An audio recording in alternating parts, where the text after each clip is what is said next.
I'm Pedro Mora with Pacific Media, and now Pauline. This time we present Richard Tarnoff, the director of the Boundary, Restorative Justice in Grand Forks.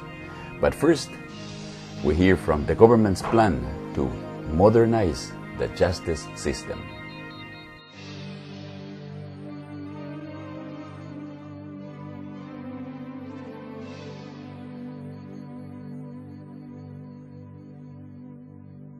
Welcome to the BC Policing Plan presentation. For those of you that I don't know, I'm Mayor Peter Fassbender, the Mayor of the City of Langley, and the Vancouver Metro Area representative on the UBCM executive. The provincial government, as you know, is working on a strategic plan for policing, which will set out goals, targets, and performance measures for the next 3, 5, and 10 years. The plan is part of the provincial government's efforts to modernize the justice sector and make it more accessible and responsive to British Columbians. The strategic plan is being developed in consultation with a wide variety of partners that are involved in policing and community safety to ensure it reflects the goals and priorities of British Columbians throughout the province. We have Clayton Pecknold, who is on my left, Assistant Deputy Minister of Policing and Security Programs Branch, and the Director of Police Services in the Ministry of Justice. And with him today is Lynda Cavanaugh, Assistant Deputy Minister of Community Safety and Crime Prevention Branch for the Ministry of Justice. My branch is responsible for programs that deliver services to victims of crime and violence, including violence against women programming, including restorative justice, obviously some crime prevention initiatives. We also work to provide safety to victims through a victim safety unit and support to victims who are going through the court process. And we're also responsible for the Office to Combat Trafficking in Persons and the Civil Forfeiture Office. So there's a lot of really obvious links between the BC Policing Plan and the two branches. As we get into this conversation and talk about some of the things we've heard to date and hopefully hear some more from you today, one thing that we do know from our consultation so far is that policing is quite obviously now more than ever more than policing. And so hopefully through this discussion we'll get some more information from you around what your thoughts are around those linkages and how communities can continue to be engaged in this planning process. As you may know, there's a number of initiatives underway right now, and one of them is a recent report from Mr. Jeffrey Cowper on the state of the justice system in British Columbia. Where policing fits within the justice system more broadly is obviously a continued discussion, but it's critically important, of course, that we engage in that discussion with our partners in the criminal justice system, both in Crown and in the courts and with the judiciary. So this plan for policing and community safety can't happen in isolation. It must happen, from our perspective, in the context of those reform initiatives. And we also spent quite a bit of time, and we've alluded to a surveying we've done that we hope to discuss in the future, around perceptions of safety.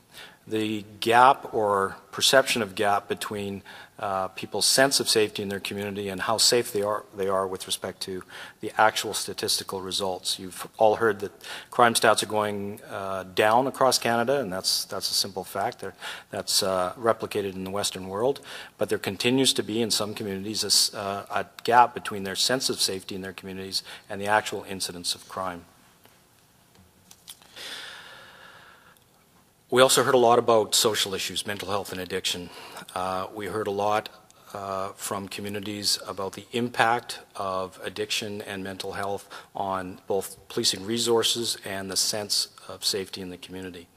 That was what I would say is a common theme across every community, including urban and rural.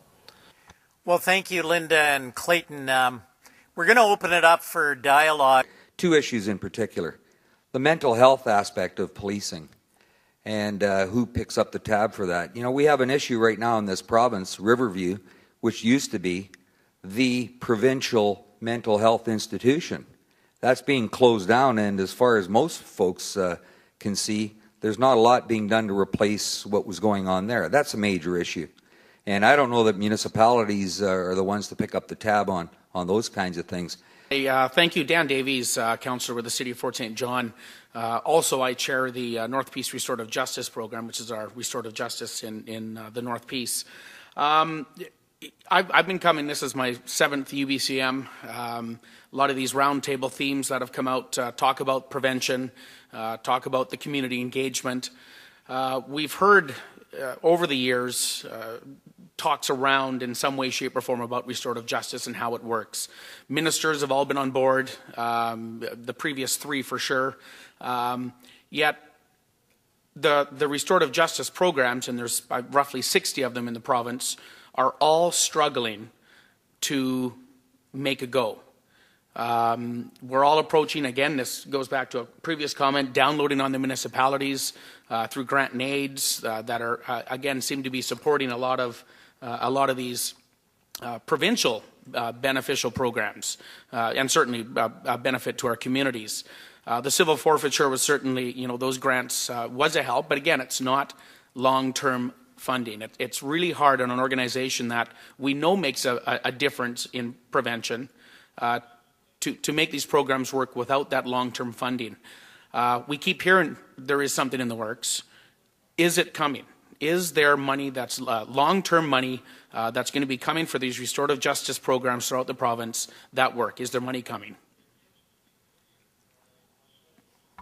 Not to put you on the spot. Yeah, well, thank you for that.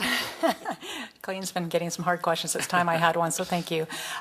Is there long-term funding coming? Well, I can't really answer that in a positive way at this particular point. We have restorative justice programs. The ones that we fund right now throughout the province, there's about 45.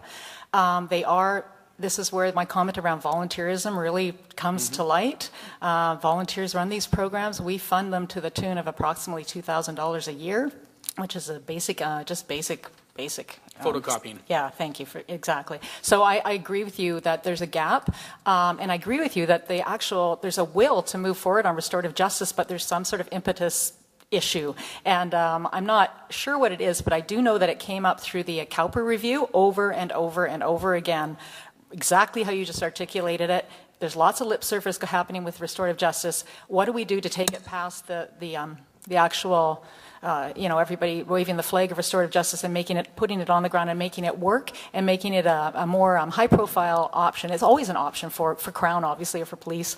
And we do know that some diversion happens that's not really accounted for. It happens at the front lines. But more to your question, I think you will find in the Cowper paper Part 2, and this is a white paper that's being developed in 2 parts. And the second part of it is going to address some real specific recommendations that came out of Cowper. One of them was around restorative justice programs and early diversion and ramping those up. So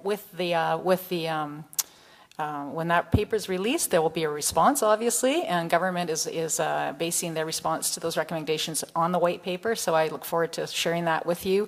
I'm happy to talk to you more about Fort St. John specifically and restorative justice programs there. We have a couple of experts in our office in my branch that do restorative justice and are very strong advocates. And I'm behind you in principle on this one, and I would like to know what we can do next. Not everything comes with a price tag, obviously, but $2,000 is not enough, I think, to get this off the ground and running. And we really do rely on communities to pull their weight on this one, which, as you just said, is a lot of weight to pull. So.